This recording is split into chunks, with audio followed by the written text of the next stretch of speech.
Hello and welcome to Silverstone. This is a new visual novel that came out, I think, at the end of last year. By the end of, I think it's like literally December. And I've been holding off on recording it, or reading it, I guess, um, because they said that they were going to update some of the sprites because some of the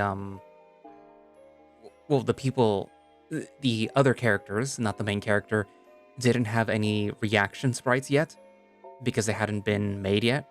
So after they updated it recently, they added those, or most of those.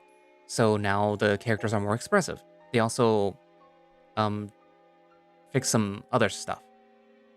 So this is the prologue, chapter 1, and the beginning of chapter 2. And I believe that after this, they will be starting the story on the first character's route. So, well, not starting the story, starting to work on, yeah.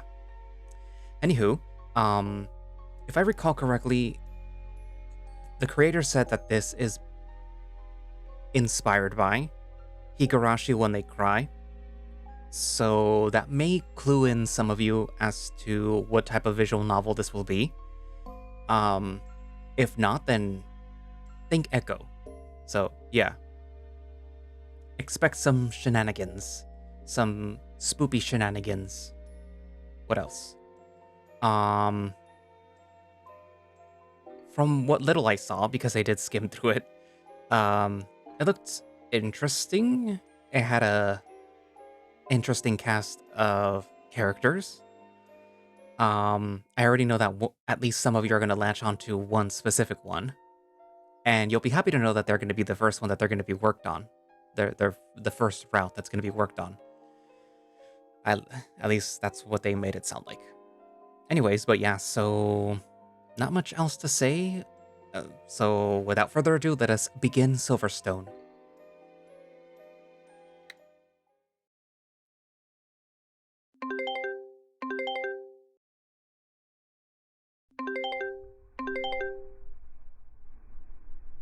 Do you know what we sacrificed trying to get you out of that place? Why do you want to go back there? Please, just turn around and come home. There's only one thing that still lives in Silverstone, Zeke. You'll only find pain and suffering if you go there.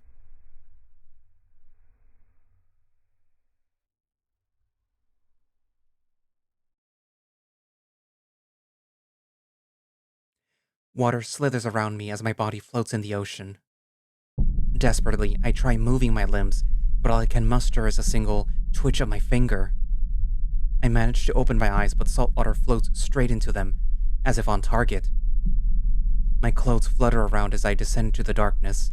The light from the surface is growing dimmer by the second. The serenity that I feel scares me more than the loss of light. Why won't you fight, body? Having no other options, I pry into my memories. I don't remember getting into a pool or a beach or anything of that sort. Yeah, that's right. I went to sleep in my motel room. A sudden burning in my chest makes me question whether I'm still in bed, however.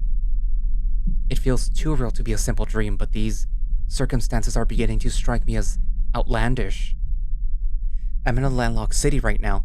The motel's pool shouldn't be this deep and the clouds were cloaking the moon, if I remember correctly. This has to be a nightmare, right? And just like that, my limbs unlock. Gasping for air as my body vaults out of the tide, the ocean breeze entering my lungs makes my organs feel crisp and raw. I fear that I'm going to fucking vomit as I hyperventilate. The shock from it all causes me to spring to my feet on the shore. As I straighten myself up, muck slides out of my fur. A slick mixture of sand and salt water returns to the place that it came from. Some of it worms back in between my toes, and I instinctively lift my feet out of the water to sift it out. I'm perplexed as to how I got to the shore. I was certainly drowning and not even a minute ago. Every part of me is drenched. My muzzle from my fur, my clothes, and all of it wet and covered in glassy grit. Maybe my perception of space got warped from the sensation of drowning. Was I that disorientated? But then, my theory of a dream returns to the surface. If we are in a landlocked city, how am I at a beach? Maybe I'm still asleep? Whether I am or not, my head is hurting too much to make heads or tails of this bullshit. The wind hits me like a 16-wheeler. The frigid sensation courses from my head to my feet and back. There's only one word that I can shiver out of myself. Towel. After a while, I finally take my eyes off my feet and the scum before looking up towards the night sky. What I met with fills me with harrowing nostalgia and even more questions than before. I used to run down this beach with my friends and stepbrother 15 years ago.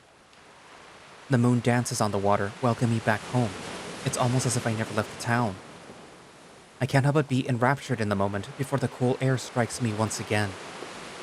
Turning back, I trudge my ankles through the ocean as I struggle to get to dry land. The muck from before is replaced with dry, cutting grains of sand.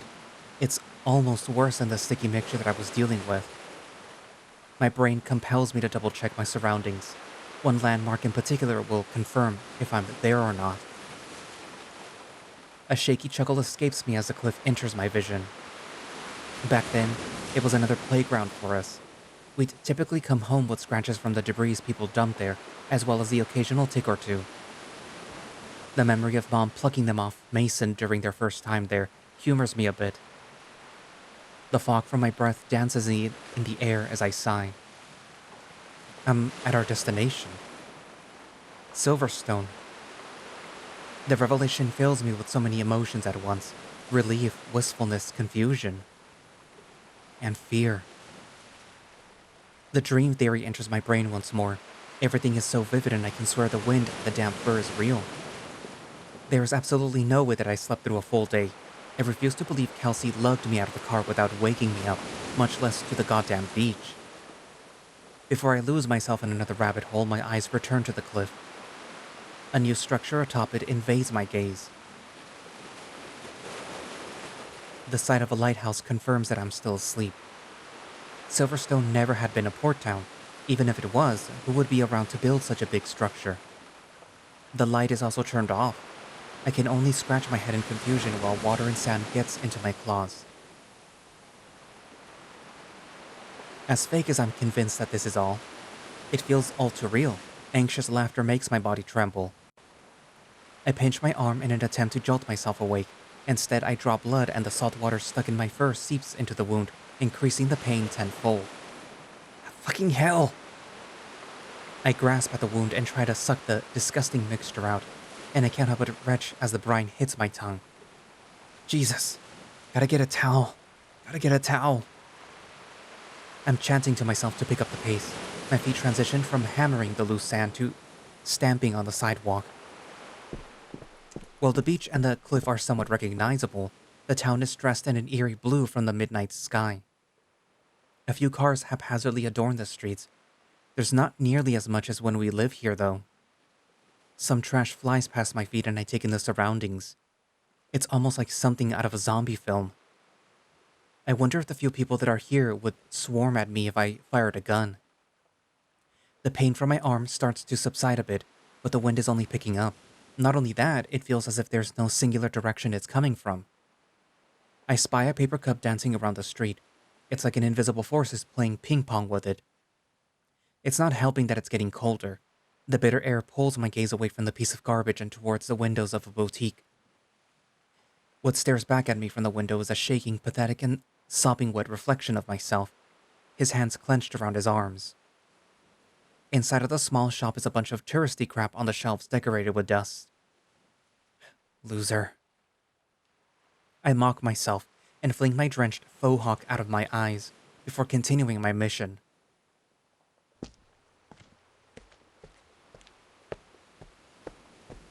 The search for a towel goes on longer than expected, and a trail of wet footprints marches behind me.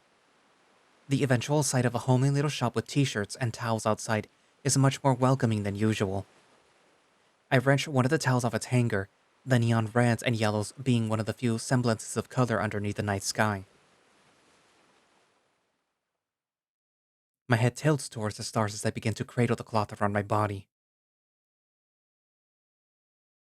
The stars and moon at the beachfront have abandoned me, and all I can make out now is a black void. It's an unreal sight. No, an unreal experience. I feel as if looking at it longer will suck me up into the sky, my body hanging limp as whatever it is up there takes me. My eyes fight their way back down, and I don't dare look behind me out of fear that all the light is gone. Electricity courses down my body as the unwelcoming inky black of the night sets its eyes on me. Before I can make sense of this anomaly of a town, my hands guide themselves to my pockets. If this somehow wasn't a nightmare, I had just potentially robbed a small family out of $20-something. That price was almost a robbery in itself, though. Water cascades down to the concrete as I open up my wallet. The bills inside were torn, pulpy, or both. It takes me a while to sift my way through some decent-looking ones, then I slide the paper ones under the shop door. My legs are still under attack by the town's strange air, but I let out a sigh of relief as a towel warms my arms and torso. I try to rub the salt water out of my wound, but it's less effective than I thought it would be. At least the one problem is solved, though. The only thing that I can do now is soldier on until I find a way out of this enigmatic land.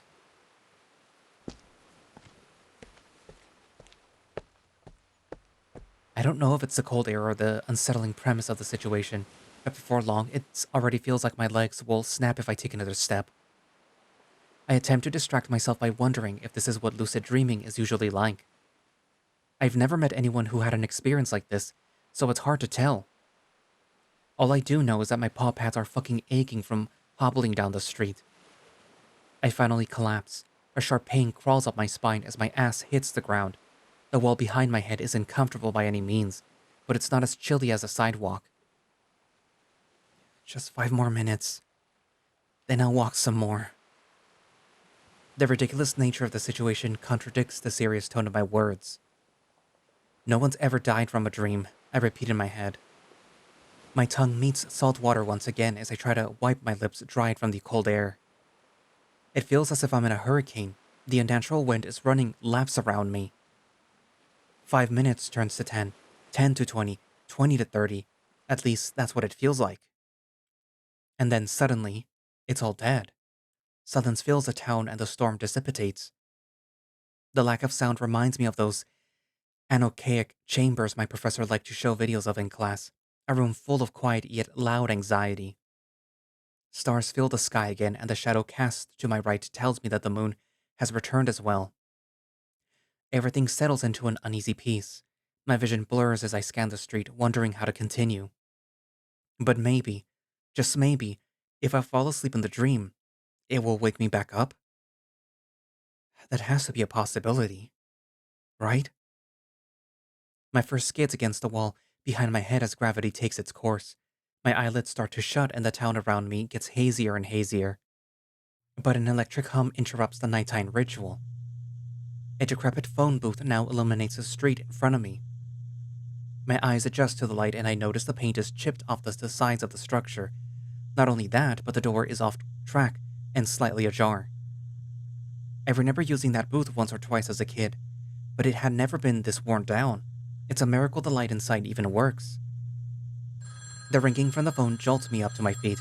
I wait a bit to see if my brain is just playing a sick prank on me. It doesn't stop. I start to head over, going as fast as my weary legs will take me. The door fights against me, then a loud snap echoes through the air as I set it free. No need for privacy anyway. Dread begins to overwhelm me once I plant my feet in front of the phone. Something isn't adding up. I lift the phone off of its cradle before the realization strikes me. Payphones aren't supposed to get incoming calls. Before a word is even uttered, I feel as if I'm invited a primordial force straight into my home. My quivering breaths grow in volume as I finally bring the phone to my ear, the device shaking as I struggle to steady my hand.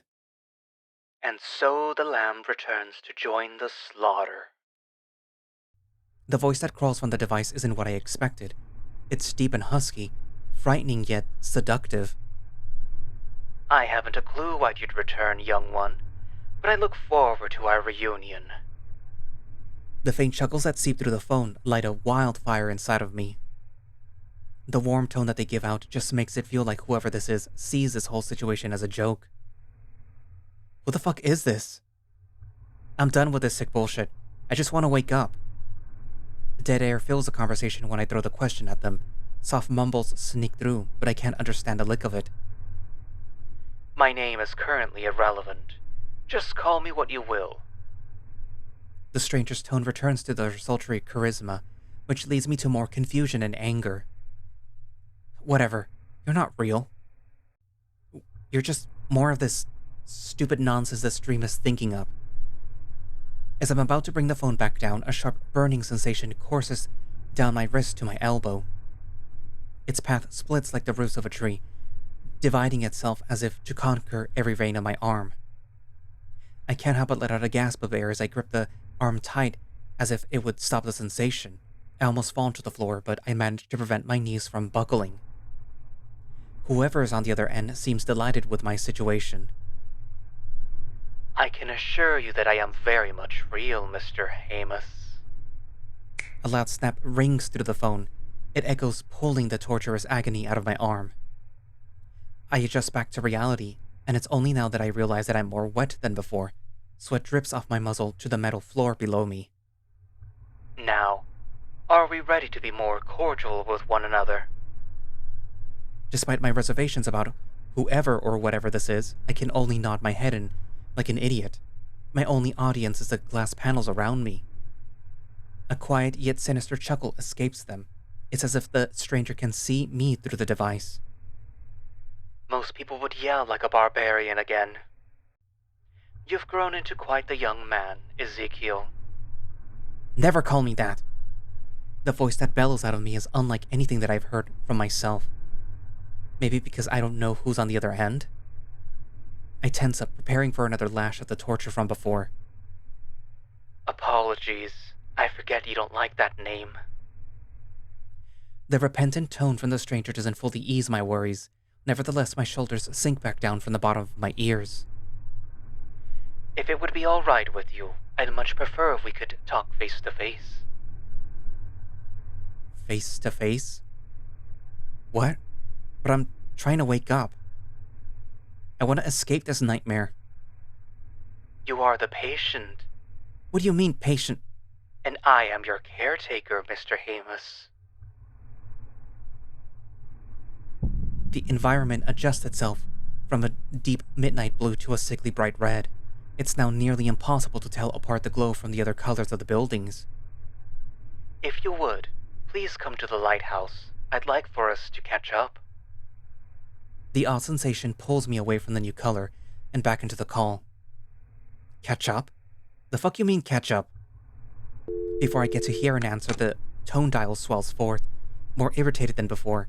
I slam the phone back down and set my sights on my destination. The Silverstone lighthouse. I almost wish that I stayed in the booth as I take a look around. The garish mixtures of red, pinks, and browns causes my stomach to churn for some reason. While bringing my towel closer to me, I begin to walk. Occasionally, I pat myself dry from the sweat. The attempts are futile, however. The ocean water has already burrowed into my shirt. It sticks to my torso like glue, and the sweating won't stop due to all the nausea the light gives me. I try to look away from the buildings, but it's almost as if the light causes the wood and bricks to dance away in the night. It's horribly mesmerizing.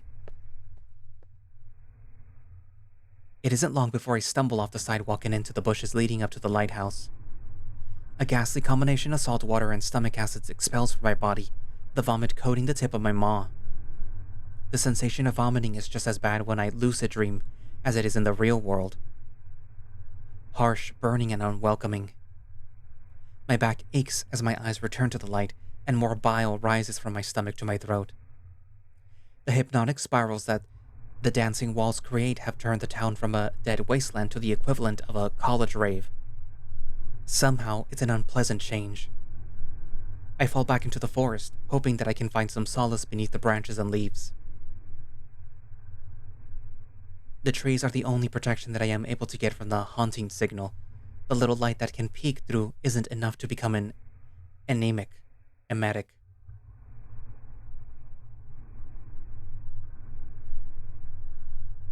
The trees are the only protection that I get from the haunting signal. The little light that can peek through isn't enough to become an emetic. One tree that's fallen over has become a victim to the light, however. I notice a knot in the wood starting to spiral, consuming and regurgitating its shape over and over. I jerk my vision away and bring my eyes down to the dirt path in front of me. Step by step, my feet play a game with the beams shining through the trees. It's almost like a dance to avoid the red light. As the trail brightens when I get closer to the cliff entrance, a pit opens deep down in my stomach. I debate about turning back, my pace slowing as the intensity of the light increases. Despite knowing that it's a stupid goddamn dream, my anxiety climbs down the ladder, from my brain to my heart. The speed my heart beats at is unlike anything that I've ever felt before. The drumming from it pounds in my ears as it's almost worse than the anxiety itself. Once my foot's cover runs out, however, something tells me that it's too late. The intensity of the glow makes the open cliff feel oppressive. I cannot but feel like if I take one step backwards, the trees will grab my arms and take me to my grave. The trail to the lighthouse is one of the vilest things that I've ever seen. Grains of sand turn from innocent bystanders to worm-like creatures as the red glow illuminates it. I stumble into the grass, frantically throwing the bits of sand off my feet. I've always had issues with larvae and maggots. It's as if this trail peered deep into my soul. I try to get up, but the ground beneath my hands crumbles. Don't turn around, don't turn around. I chant over and over, pleading for myself to pull my hand from the dirt and return to my feet. Regardless, I disobey. As my eyes meet the black chasm of the water below, the echoes of the falling rocks colliding against the cliffside ring out. The impact of the rubble is like hearing a pin drop. I can't help but watch the waves dance with each other as the red light reaches deep below, the broken white occasionally resembling a cruel smile. All silence is broken by a wavering hum coming from atop the lighthouse. The noise brings me back to my senses. I roll onto my stomach and plant my hands on sturdy ground before finally pushing myself back to my feet. My body sways as I drag myself along the sand, the sky impossibly spinning around the cliff. It's as if we're in the center of a zoetrope and the night is the moving pictures. Soon I find myself at the door. My gut twists into a knot as I wrap my hand around the doorknob. It's like a sinking ship is going down deep into the bile.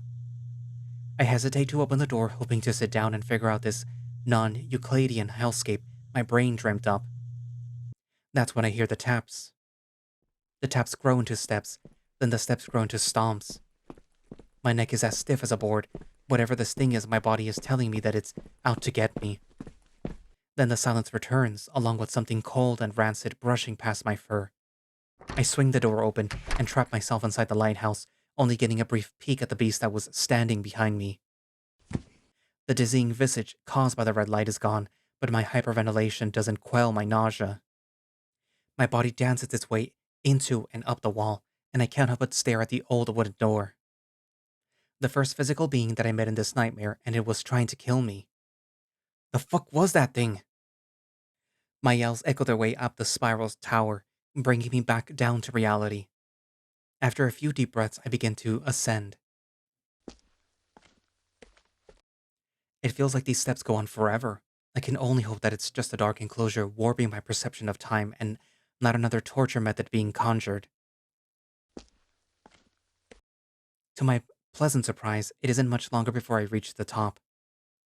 What is peculiar, however, is the spotless ornate door that greets me. It's like those stairs that you randomly find in the middle of the woods, but in real life. I expect the giant lamp to cast a red glow into the stairwell, but the inside of the room appears to have its lights shut off. Without much choice, I enter. Instead of being greeted by the top of the lighthouse, I'm met with something resembling Grandma's stuffy living room. I feel shag carpet under my feet as I enter, the matting quickly soaking up the water and sand. A faint light shines through the hallway opening. From the flickering, I'm guessing that it's some candles about to burn out.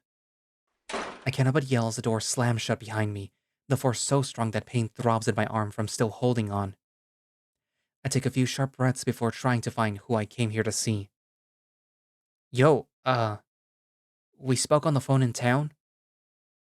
Are you still up here, man? Nothing. As if I'm on autopilot, my feet bring me to the next room. The moment that I see the desk, my guess is that I am in a writing room of some sort, a fairly old one, judging by the worn paper and the quill and the ink bottle to the side. It's only now that I'm able to see the garish pink floral wallpaper which seems to be tearing at the seams from the years of neglect. Old books and essays litter the floor, so much so that I end up stubbing my toes into encyclopedias multiple times. Someone has to be here. No one would leave their place alone with lit candles, right? Then again, in this nightmare, my ears perk up as I hear a flame spark into existence. A harsher light flickers on in the next room over, and a shadow casts itself against the wall. Its appearance is that of a canid. Its appearance is that of a canid. The figure moving keeps me guessing.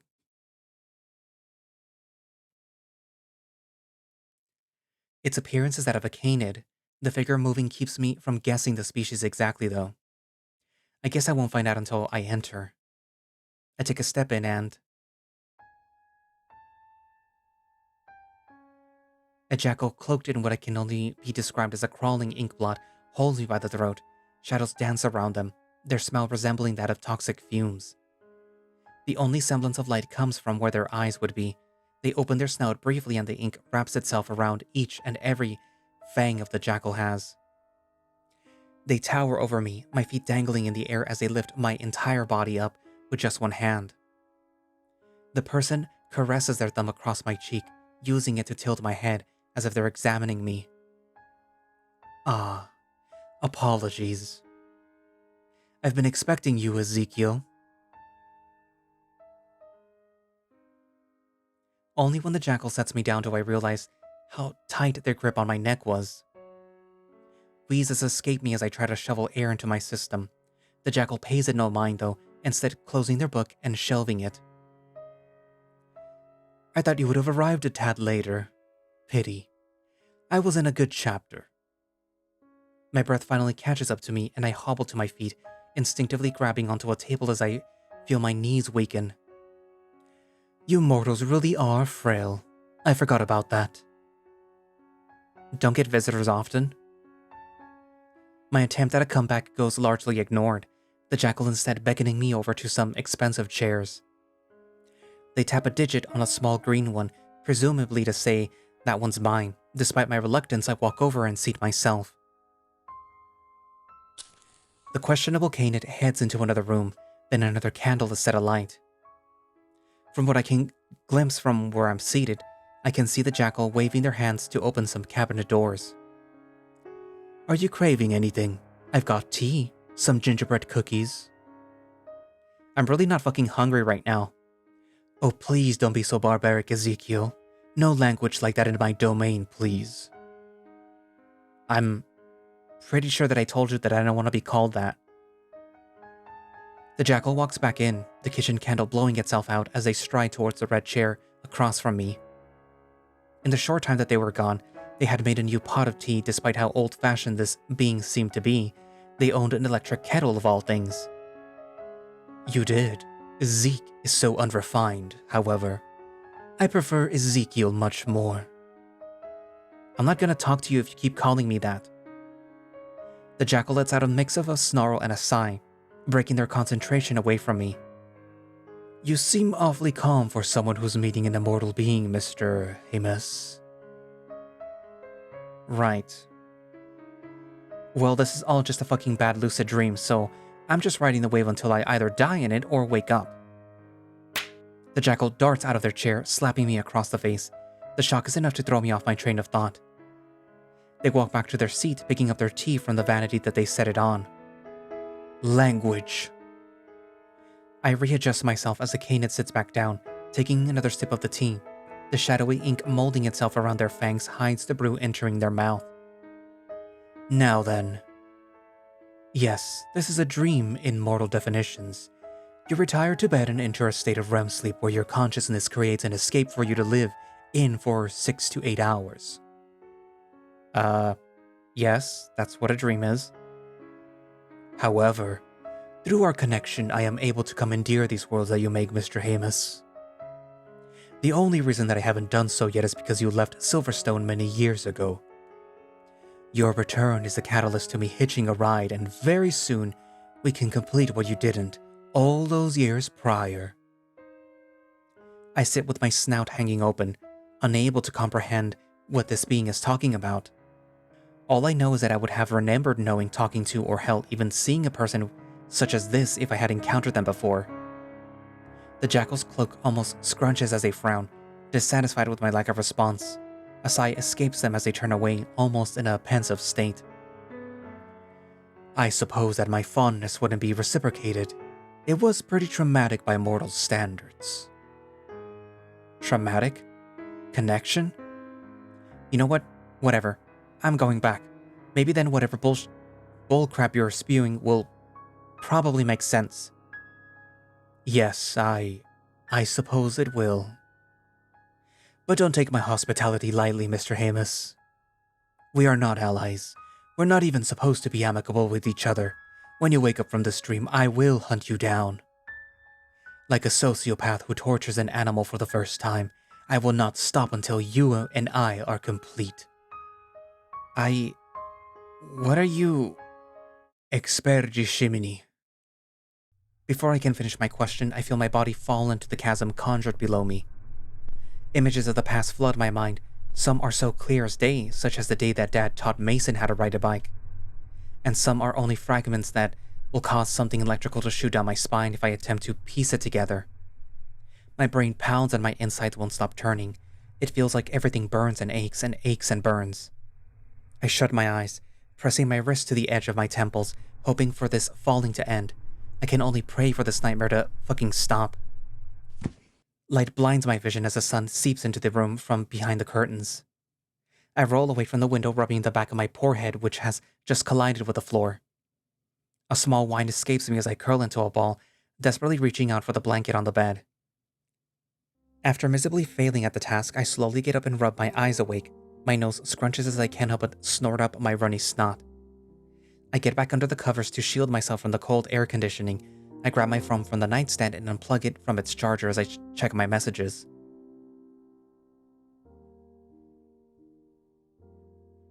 Never mind. I divert to checking my timeline, hoping to see some comics or jokes, just anything to take my mind off of the nightmare. It's hard to focus on the post though, as the sound of the shower water hammering the tub in the bathroom echoes throughout the room. Like usual, Kelsey is early to rise. The clothes that she had laid out for herself that night before have already disappeared from the dresser, and her toiletries have vanished as well.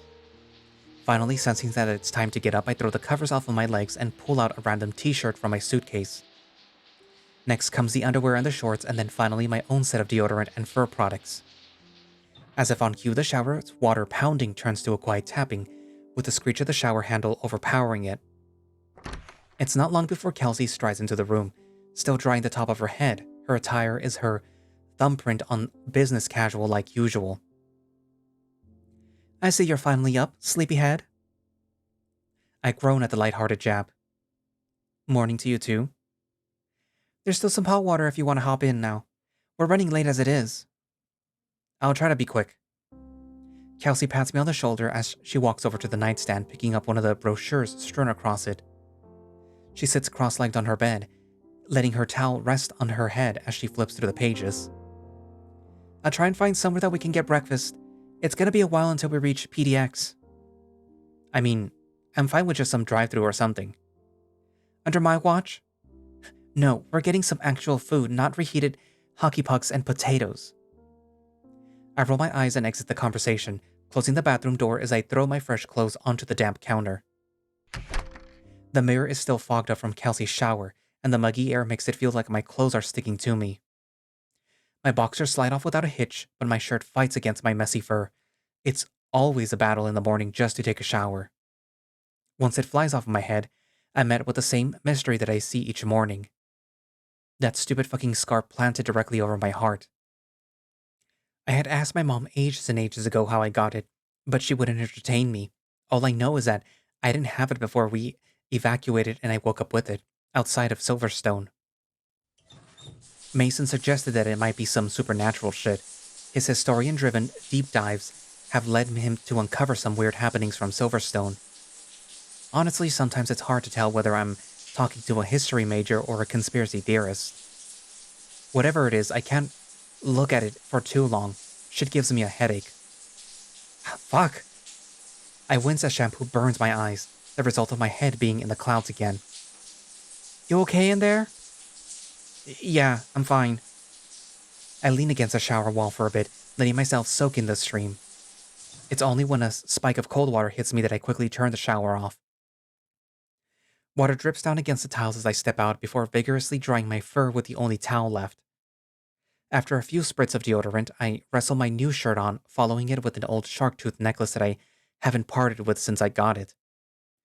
I slide my boxers and shorts on while I brush my fangs, the impromptu tango causing me to spin while I jump on the ball of my left foot, cinnamon spit dribbling onto the floor. One of these days, that kind of multitasking is going to get me killed. You almost done in there? It just hit 9. I spit into the sink and drop my toothbrush into it, finally managing to cover myself. Just finished. I take a dry part of the towel and fold it around my toothbrush, patting it dry before returning to the room. When I come out of the bathroom, Kelsey is already on her laptop. Even when everyone else is on break, she needs to stay a couple of online courses to stimulate her mind. What you working on? I tease her, tapping the blunt end of my toothbrush on the laptop frame. She doesn't look up from the screen, her typing becoming more and more violent instead. This idiot still hasn't graded my paper on fluctuating patterns in consumer interests. Fluctuating what? Kelsey slams the laptop shut, stuffing it as well as its charger into her bag. She grabs her suitcase off the desk and rolls it to the door. We're a bit late, so let's get our stuff into the car. It finally hits me that we really are almost there. 6 months ago, I didn't really think that it would actually be happening. Even the past couple of days didn't really feel real in a way. But an overwhelming anxiety settles deep into my throat as it sinks in. The 6 of us are actually going back today, and for some reason I don't feel like I won't be able to turn back once my foot hits the sand. I shift around in my seat as I look out the window of the SUV. Compared to Texas, Oregon is very wet and green.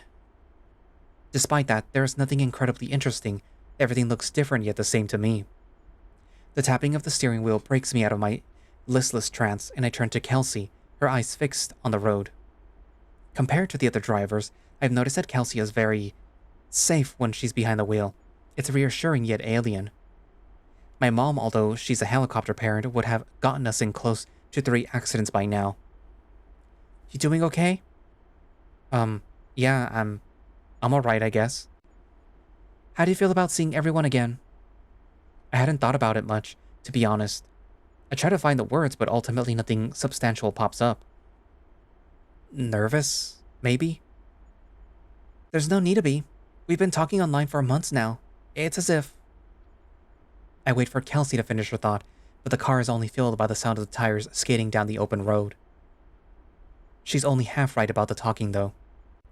Mason, Kelsey, and Jake are relatively talkative in the group chat that she created for us, but Silas and I aren't very outgoing compared to them. It's also such a rare sight to even see a typing notification from June, let alone an actual message. I'm surprised that he even decided to come back with us. Hey, can I ask you, a personal question? My ears perk up as the cheetah addresses me. I'm almost eager to know what sort of details that she wants to know about me. Shoot. Kelsey tilts her head back a bit as she gulps before briefly turning to me with a sigh. Why are you really coming back to Silverstone, Zeke? You've been nothing but nervous since the moment that we left Texas. A sigh of my own slips out as I turn back to the trees outside, letting my head rest against the cold glass window. Everyone else got to talk about their last week there. Except for me. I guess it's just this weird sense of feeling left out. Your mom didn't even tell you what happened? I scratched behind my ear and rhythmically tapped my foot against the floor of the car. This isn't exactly a conversation that I want to have, especially with Kelsey of all people. She wouldn't tell me shit even if I won the lottery. All I know is that one day we're living with Dad and Mason in Silverstone, and the next they're divorced and we've moved to bumfuck Texas. I am looking forward to seeing the others. I'm genuinely excited about that. But I need the answers that I left here 15 years ago. The tense air in the car indicates that my answer was a bit heavier than Kelsey anticipated. We drive in silence for half an hour before the tunnel of trees turns into a concrete jungle. The once quiet roadway has turned into a city full of noise. People playing on the side of the road for money, police sirens wailing as they speed down the road. You name it, it's there. Kelsey elbows my side as I take the colorful but cold side of Portland. She takes a sip of her soda, letting out a sigh of relief when she's able to talk. Can you text Jake that we'll be there in like 20 minutes? Yeah, just a sec. Hey, we'll be there in 20 minutes. Fuck yeah, just meet me by the baggage claim. Will do. He said to meet him by the baggage claim when we get there. Kelsey's grip around the wheel tightens to the point where the leather around it makes an audible squeak. She lets out an exasperated sigh, taking one of her hands off the wheel to run it across the back of her head. Great, now we have to pay for parking. Hey, he and June are paying for the hotel rooms. It's the least that we could do. Sure. Do you want me to pay for parking? It's not much, is it? It's fine, Zeke. Her cold demeanor forces me to clam up, returning to my phone for the majority of the time that we spend in traffic. Kelsey has a reputation for being serious, but it sounds like venom is dripping off of her words right now. Did something happen? What? Jake. Did something happen between you and Jake? Ask him about it. The cheetah's eyes are firmly on the road, with one of her hands covering the right side of her face. Great start to a reunion. I stare down the highway, spying PDX in the distance. The airport looks almost the same as when I was a kid. You go on ahead while I park, okay? The jarring shift in Kelsey's tone pulls me out of my nostalgia, and I turn to her. Her face isn't behind a wall anymore, but her piercing eyes are somewhat discomforting. It'll be fast that way. Okay. Kelsey gives me a small and brief smile before dropping me off by the revolving doors. I attempt to give her a quick goodbye, but she speeds off once my door closes. The noise around me from the cars and visitors starts to close in, and an overwhelming anxiety begins to grow. I scurry into the airport, hoping to find Jake and possibly some answers. It doesn't take me long to spot Jake. The raccoon is sitting on one of his suitcases, while the other one has a greasy paper bag full of fast food placed on it. He eats his breakfast sandwich, scrolling through his phone. I think he's about to text me, but a quick glance up causes his expression to brighten out of the bored face that he had. I walk up and he pulls me into a tight, one-armed hug. A bit of his sandwich grazes the back of my neck, and I try my best not to shiver in response. Damn, you fucking grew. He isn't wrong. His hug actually ended up pulling me down a bit, something that I didn't expect. His height doesn't match his personality. When we were kids, Jake was the de facto big brother of the group. In a way, he was kind of like that to me. Before Mom remarried, she had to hire a babysitter to watch me. That babysitter was none other than Jake's mom. Being 2 years older than most of us, he was taller than myself and the rest, bearing maybe Silas. Guess he stopped growing at some point, because now I'm tilting my head down at him and he's on his toes, wrapping his arm around me. It's good to see you, man. I honestly didn't think that you'd come. To be honest, neither did I. Kelsey here too? She's parking the car. Told me to go ahead for her. Jake scratches the back of his neck with a guilty expression draped across his face. I pick up the remaining suitcase as well as the food sitting on it. Everything cool between the two of you? She's pissed, isn't she? I don't even need to say a word to answer that. The raccoon sighs before taking another bite of his sandwich. It's kind of between us, if that's okay. I might talk to her tonight about it. Well, if you say so. Jake starts to speed towards the doors, casually flipping me off while laughing. I almost tripped trying to catch up to him, but to my surprise I end up beside him fairly quickly. There's some food for you and Calson there as well, by the way. A peace offering? I jest and the raccoon elbows my side with a toothy grin. It's like 4 hours to get to Silverstone. I figured that I could get you guys some shit to eat at least. God, you just had to remind me. Jake keeps turning to look up at me as we search for the SUV. He looks like he's stifling a laugh, so I reluctantly indulge him. What's up? Nah, it's nothing. I whack the back of his hand, though harder than I intended. Jake laughs, finally stuffing the greasy sandwich wrapper into his pocket before massaging where I struck him. Liar. Tell me. No, really. It's just. You got an accent. Huh? Yeah. You sound a bit like this. I attempt to ignore his very poor Texan accent, but he isn't wrong. Shut up. Hey, it's cute. Bet you got all the Texan gays with a voice like that. I don't think that I want to be honest. We continue to search for the SUV. Either Kelsey parked really far into the garage or she ditched us at the airport. What about you? You seeing anyone right now? Jake stumbles as I ask the question. I attempt to catch him, but he recovers and speeds past me, turning a corner as he answers. Not right now. Haven't found anyone I'm interested in. Shame. My last girlfriend also complained about my smoking, so I should probably kick that habit first. The raccoon finally turns back to me, looking a bit frustrated by now. Leaning on his suitcase, he pulls his cell phone out of his pocket, scrolling through our group chat. Hey, do you have any bars? I don't have Kelsey's number saved yet. No need to call. Jake jumps as Kelsey walks in from behind us. Despite the reunion, she doesn't attempt to put on a friendly face, instead crossing her arms and wearing a blank expression. I went looking for you guys, but I didn't see you. That's my bad.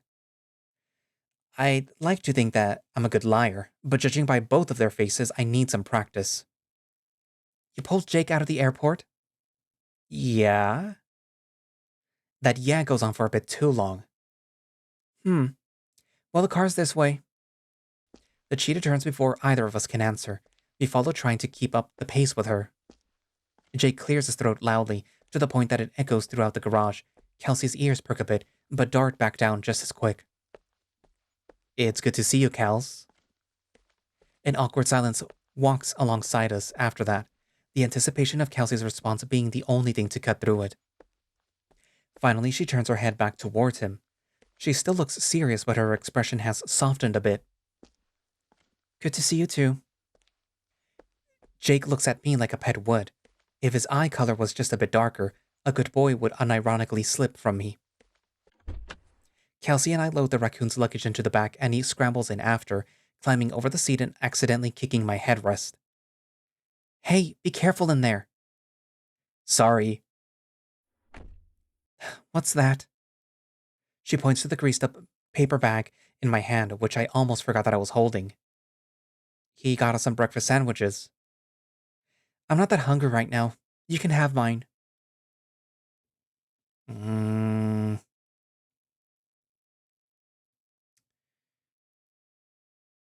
I don't know what's up with them, but I sigh, already fully drained before all 6 of us are even together. I don't want to subject Jake to the sight of me eating his peace offering. I take the sandwich out, just a plain egg, ham, and cheese sandwich, then stare at Kelsey, pleading for her to tear the wall down. He got this because he's trying to be nice, Kelsey. He didn't have to. I pinch the bridge of my nose in frustration. I love Kelsey, but her stubborn attitude can really piss me off sometimes.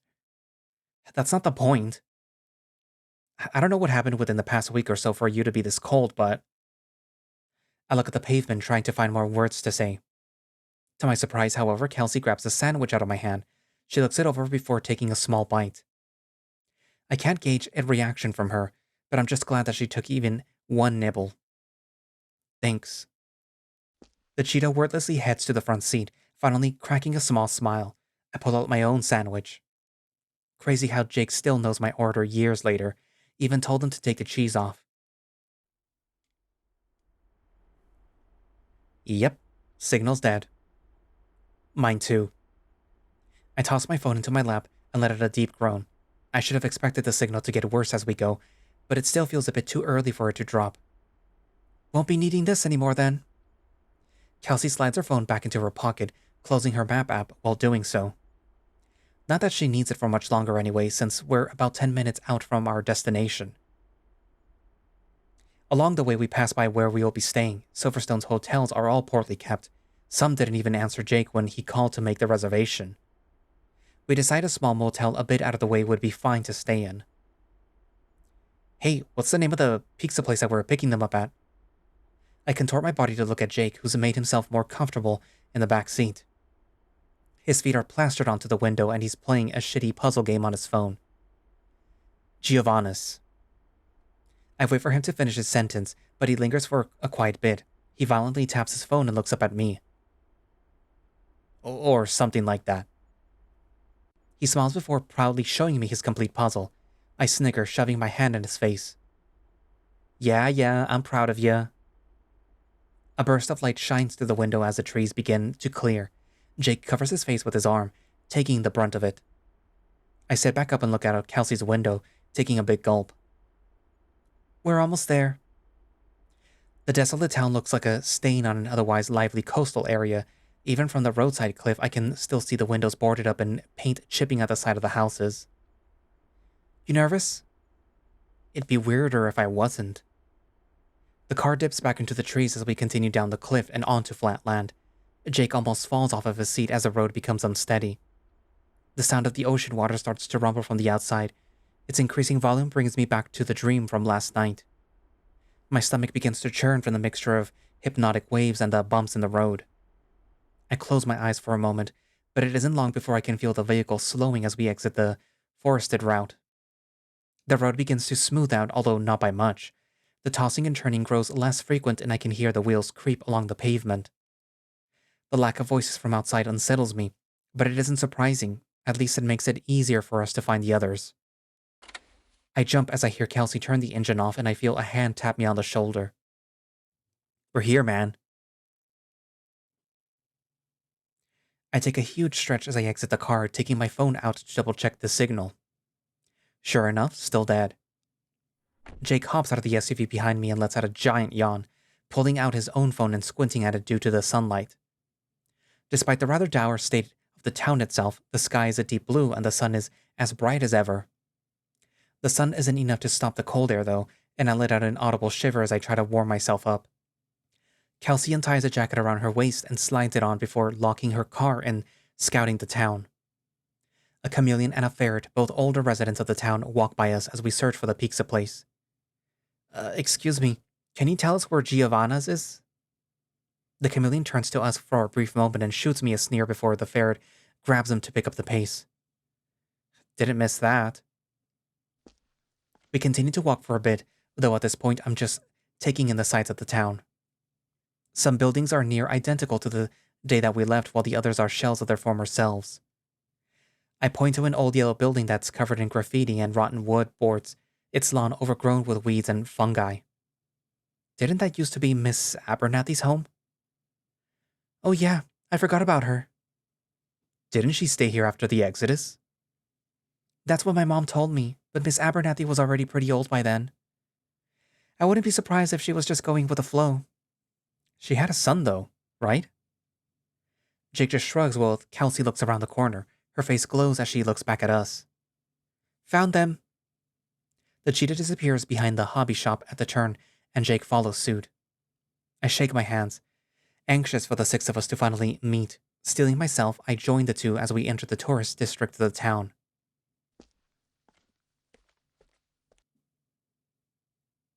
It doesn't take long to identify them. The three are standing right under the sign of the pizza place, which looks closed. Mason is vigorously tapping his foot as he holds his phone to his head. June is sitting on the sidewalk, reading a novel of some kind, while Silas is leaning up against Mason's truck. I told you, there's no signal.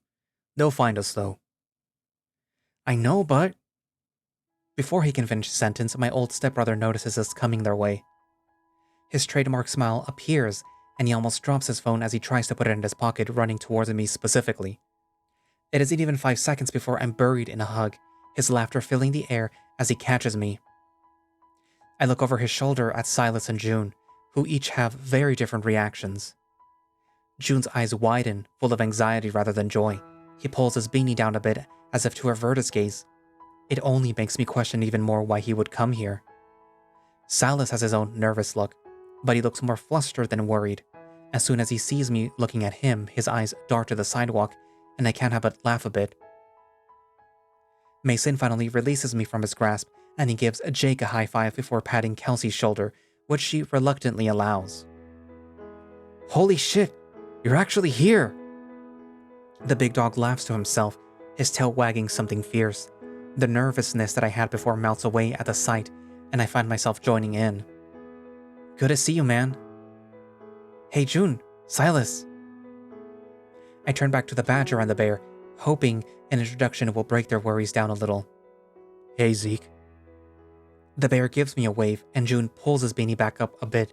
He looks up at me with a bit of guilt, but some happiness all the same. Hey. Did it take you long to find us? Not too long, actually. We arrived just a few minutes ago. How long have you guys been here? Mason's smile quickly vanishes, turning into an annoyed grimace as he looks back to the pizza place behind him. A bit long if you ask me. They're open. We've just been waiting here for a while. 30 minutes or less, my ass. Jake and I peer through the window, though I at least try to be sneakier about it. Sure enough, there are chefs inside making pizza. Well, one is smoking a cigarette on the line. My hunger dissipates just a little. I guess their open sign burned out or something. Mason's smile returns as his attention shifts back to the group, his hands firmly to his sides. We'll be heading back to the motel after the pizza's done? Whose room are we eating in? I don't want crumbs in my bed. That shit is nasty. Actually, I noticed that there's a pool outside. It's not as cold there, and there's barely anyone parked outside, so they probably won't mind if we eat there. I like a girl who lives dangerously, Kels. Mason's joke falls right on his face. June looks away in a secondhand embarrassment, and I almost do the same. Before I can, however, the door to the pizzeria opens and a short Martin comes out with 2 pizza boxes. He shoves them into Mason's arms, and Silas gives him what looks like 2 $20 bills. I shiver internally, but I guess it's hard making money in a town like this. Before anyone can say anything to the Martin, he slams the door shut, leaving the 6 of us awkwardly standing in the middle of a sidewalk. Jake clears his throat, bringing the others and myself back down to reality. Should we go chicken now? Ah, yeah. We'll catch you all there. The drive back to the motel isn't nearly as bad as the drive to Silverstone. Although the road is just as bumpy and the waves are just as loud, I think the anxiety of arriving just got the better of me then. Mason, Silas, and June have already arrived by the time that we get there. Unlike Kelsey, Mason is more reckless driver. I see June fiddle with his phone as he sits halfway in the truck. My guess is that he's trying to log into the motel's Wi-Fi. We pull into the parking lot and I lean inward as Kelsey stomps on the uneven ground, a better spot than the one full of potholes next to us. By the time that I step out of the car, I'm ready to get out of my clothes and crawl into bed. The sun still shines bright, but I'm dead tired from the trip. Mason bounces up to us with glee in his eyes. He slaps his hand on my shoulder a bit too hard and points over to the reception. How about you, Jake, and I get everyone checked in while the others unload the stuff? I glance at June, who seems just as confused as I am. Didn't June help make the reservation, though? I don't mind unloading some stuff. Mason's ears droop and he gives me those pitiful eyes that he used on me as a kid when he wanted something. Before he was able to trap me in guilt, June walks on over and hands Mason his cell phone. It's fine, Zeke. I can handle a few bags. The badger's expression is still depressed, and I can't help but feel bad as he walks away. Mason pulls me away from my thoughts as he grips my hand and practically yanks me to the building. Any harder and I swear that he will dislocate my arm. Come on, let's check in so that we can eat. I can't help but smile, however, once I see my baby brother's exuberance shine through for the first time in a long while. The reception desk is a stark contrast from the outside. The light above us is barely hanging on, and somehow, there are more bugs inside than on the pavement. I almost shudder just thinking about how dirty our beds could be, but stop myself short once I see the rat running the desk. The gentleman cut-off flannel sends alarm bells ringing in my head, but he doesn't seem to notice us at first, his nose buried deep in his newspaper. I want to dip out while I still can, but Mason has already reached the front desk before Jake can even enter the building. The raccoon's expression is just as unimpressed and wary as me, as if he's thinking about whether he should go out and tell the others that we're staying somewhere else. Mason's booming voice seals our fate, however. Hey, we're here to check in. Jacob Riley and...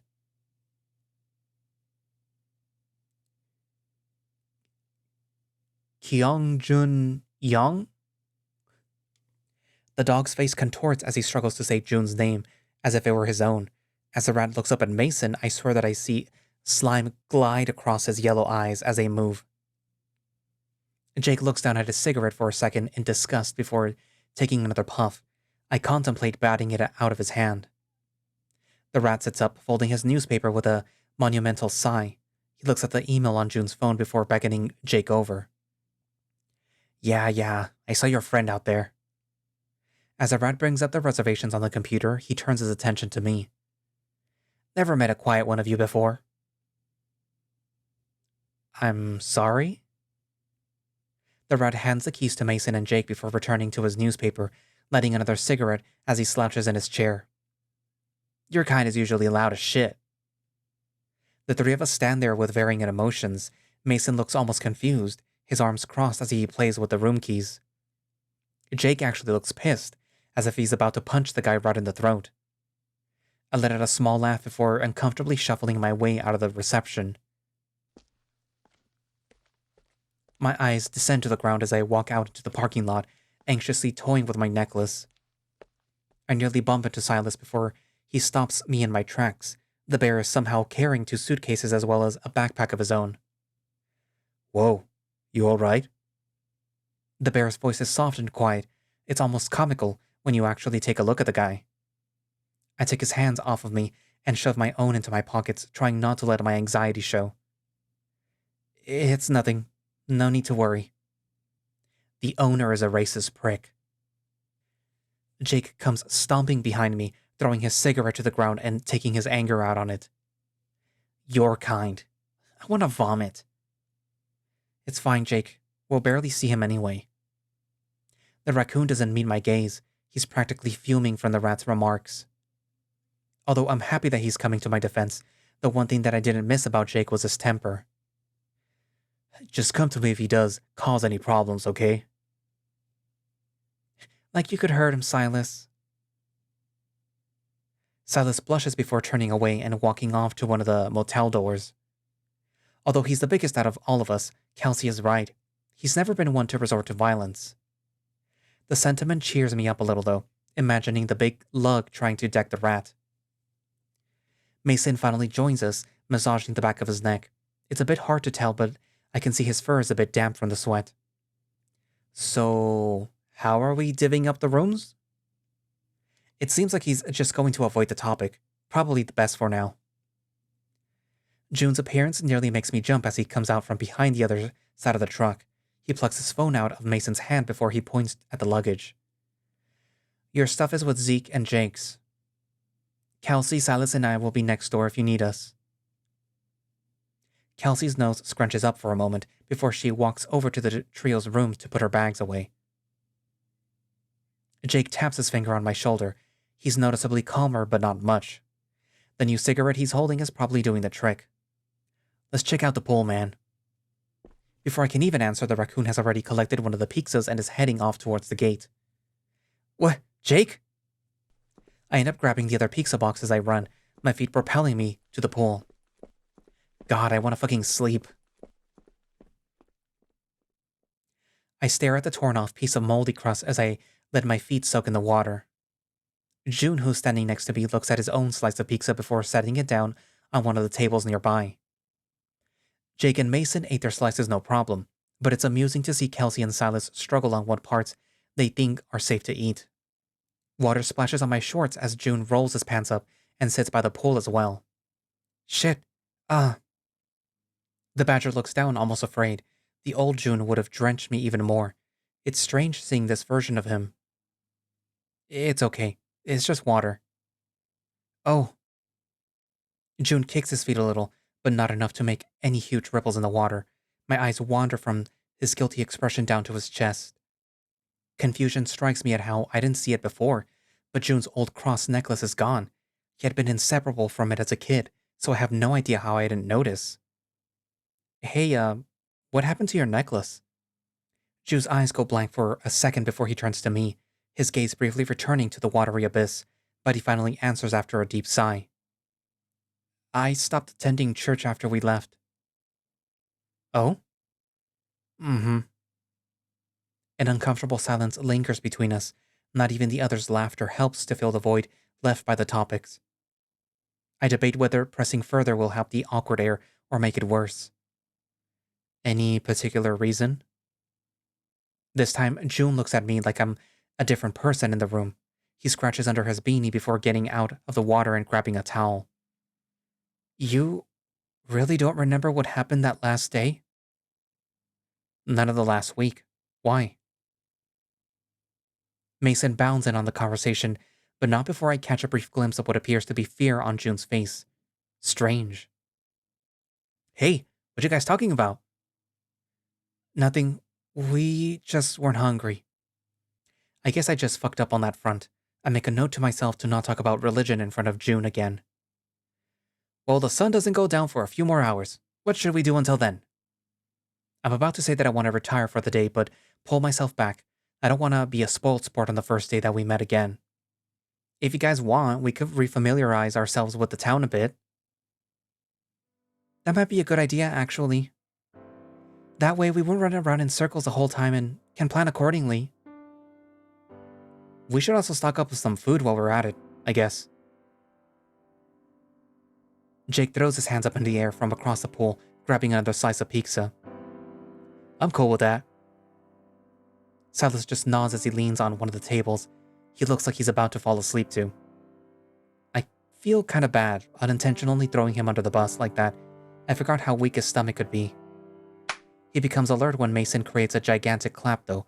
The dog wraps his arms around June, almost pulling the badger off of his feet. Well, I guess it's settled then.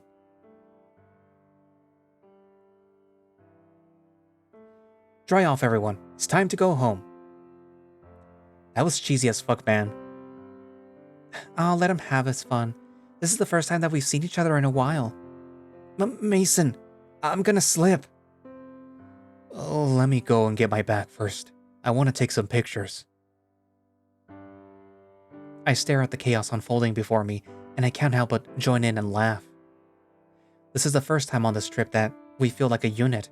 I don't have to worry about Kelsey and Jake's petty dramas, Mason's unintentional clinginess, or my own anxieties. I would even say that this group is the same group of friends from all the way back in 2002, just a bit more grown up. I finally take my legs out of the water and dry them off with a towel, all the while wishing that this moment would last throughout the rest of the trip.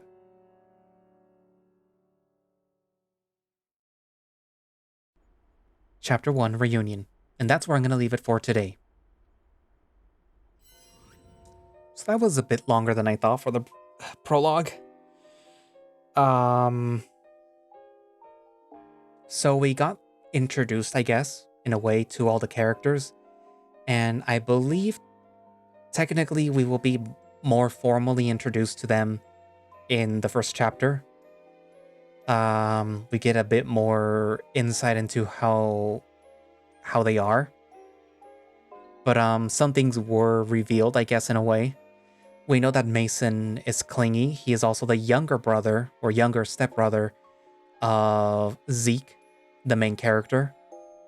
We know that something did happen that nobody is discussing and that Zeke has no memory of. But I feel that obviously that is the big plot point to this whole story.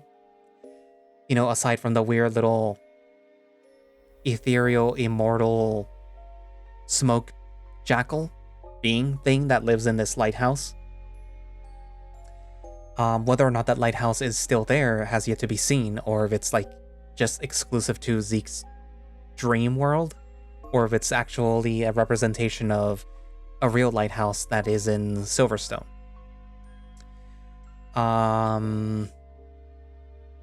We know that something is happening between Jake and Kelsey. We know that something is up with Silas.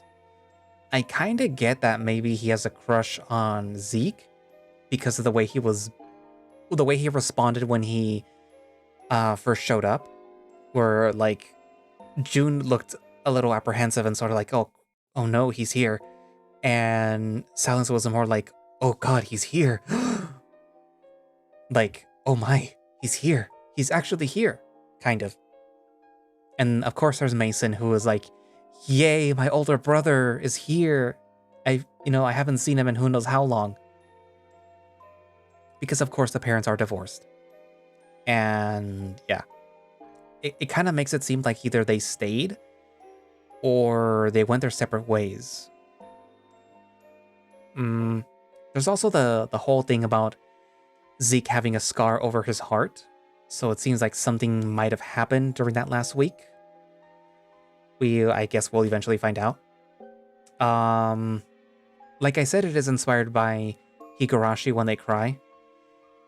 And like I said, if you have played that visual novel, or the other one When They Cry, or if you have even seen the anime, which I was told is not really like the story, but it's like, I guess kind of, then you may have an idea about what's going to happen. And again, because Echo had some inspiration from Higurashi also, in those types of visual novels, then you could probably also guess what's going to happen. There's going to be, 5 routes? And we're probably going to be getting bits and pieces of the story, the overall story throughout those routes, which honestly is pretty cool in my personal opinion. I do like that you don't just get the whole picture from just playing the one character that you liked. It's like you got to play all of them, even the ones you don't like, in order to be able to get the full picture. Anywho, what else? Well, yeah, there's obviously more. There's the first chapter and the beginnings of the second chapter that I still need to read. So yeah, there's more to this. Anywho, so yeah. What are your thoughts so far? Which characters do you like so far? Which ones are you looking forward to in their own little routes? I do wonder if it's going to be 5 full routes, or if it's maybe going to be like a shared route. I don't know. Because I will say this. Coming from Password and even Echo, having a lot of routes to tell a story sometimes does drag on the story. And I'm not saying that that's not a good idea to have these characters be a vehicle for storytelling and for revealing little bits and pieces of the story. And then, once you write all of them, then you'll get the full picture. But that's 5 people that you're going to have to write for. Just so you know. Anywho, so, once again, thank you all for watching / listening. If you would like to play Silverstone yourself, you can do so by going down to the link in the description, which will have a direct link for the itch.io page where you can download the game and play it yourself. I don't recall if they have a Patreon yet, but I think they might already.